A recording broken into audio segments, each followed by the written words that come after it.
Загревањето на домакинствата, транспортот, индустријата, но и грејењето на училиштата и државните институции се главните фактори кои придонесуваат за загадувањето на главниот град.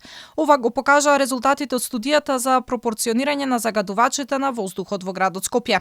Експертите препорачуваат мерки како промена на начинот за загревање во државните, но и во приватните институции кои можат да дадат резултати во пократок рок. Како што најави градоначалничката Арсовска, од наредната година се очекува во сите средни училишта да бидат инсталирани соларни системи. Да, веќе превземаме конкретни мерки, значи имаме почнато со мерки со кои што ќе се овозможи практично енергетска ефикасност на овие објекти, прилагодување на оно кое што го има во овој момент во училиштата и санирање, односно исто така и реадаптација на соларни панели, на соларни системи. Се надеваме дека до крајот на годината, почетокот на наредната година веќе ќе успееме сите училишта, средни училишта практично да бидат ставени во овие системи. Од Министерството за животна средина и просторно планирање повторно самоветувања за засилен инспекцијски надзор и изградба на гасоводот за кој временската рамка е 4 години.